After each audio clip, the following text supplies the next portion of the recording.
Hello and welcome back to freephotoshop.com and welcome back to part 4 and our look at the preferences settings inside Photoshop Elements. In this video we'll be looking at the most geeky of the options available to us, and those are the options that change the performance of the software. Now pretty much all these options are updated only when we restart Elements, so you can make changes and click OK, but those changes won't be applied until you close Elements down and then restart it. So first of all, top left, we have the memory usage option, which is where we can set the amount of RAM Elements has access to. RAM is an acronym for Random Access Memory and is an important factor to the overall performance of Photoshop Elements. Now the amount of available RAM is going to be determined on a number of things, namely the installed RAM you have in your computer, and that RAM could be installed when you bought the computer or RAM that you purchased from a store and installed yourself. Either way, the more RAM or memory you have, generally the better your computer is going to be able to run large applications and files, and certainly high-end tasks such as video and image editing and gaming too, in many respects.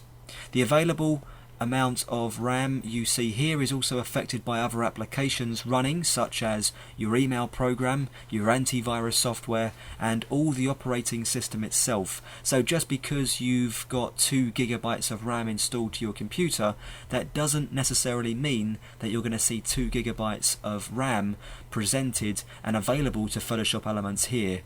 Also note that at this moment in time, Elements is a 32-bit application, so even if you're running it on a 64-bit operating system, as I am here, and have more than 4 GB of RAM installed, as I do here, Elements isn't going to be able to take advantage of it all. However, if you can set this up as Elements recommends on screen, then everything should work good. So underneath the available RAM, we see an ideal range of RAM that Photoshop Elements will work most effectively if it has access to.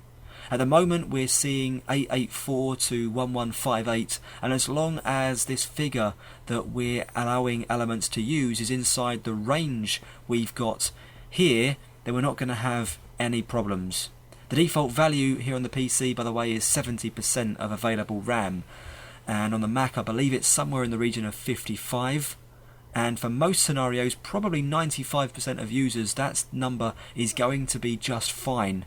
If you're a high-end user and regularly work on large images with hundreds of layers, then you may want to increase that number, but I wouldn't recommend going above 85% unless you're running a 64-bit operating system and have 4 GB of RAM or more installed.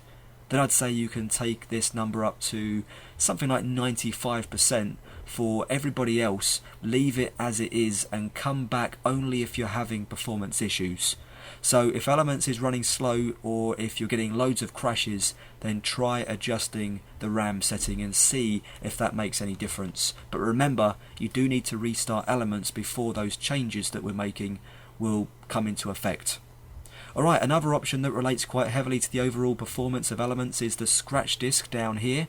Now scratch disks come into play when you start to run low on available RAM. So instead of using the physical RAM available in your computer, they begin using virtual RAM that turns out to be an allocation of hard drive space. The drawback is that the hard drives aren't as quick and efficient as RAM, but it's better to have these set up than to have nothing else available when RAM runs low. Ideally you want your scratch disks to be large, fast drives, and drives that don't run either your operating system or Elements itself. So for me, C drive is already quite busy with running Windows 7 and Photoshop Elements, so I'll turn the other 2 drives on and give Elements the option of using them as scratch drives. I'd recommend turning on at least 1 scratch drive, and then certainly there's nothing wrong with switching them all on if that's the way you want to go. We've also got these little arrows over here on the right hand side, which allows us to move the priority of scratch drives as seen by Elements up and down in the order of cooling. So I'll select my E drive and then move that to the top of the list so that when Elements requires the virtual RAM, it's going to call on the E drive first.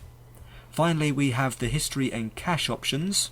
So history states are essentially the number of undos available to us. The more history states that you have, the more memory elements is going to use in order to remember them.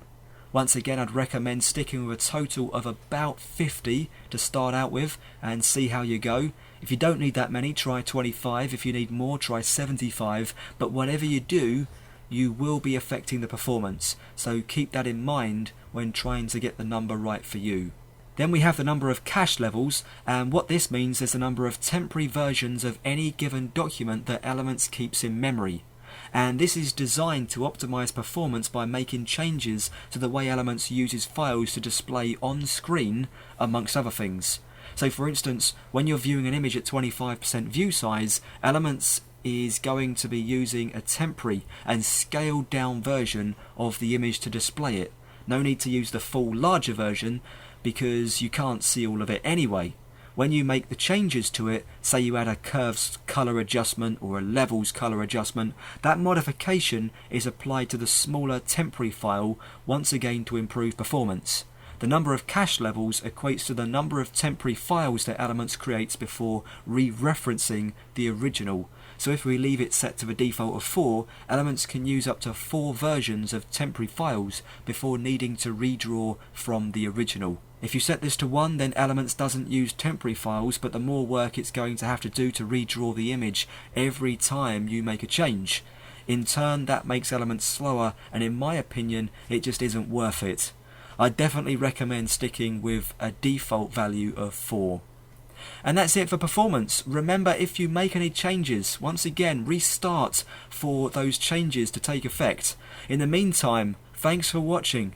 Display and cursors up next, and I'll see you there.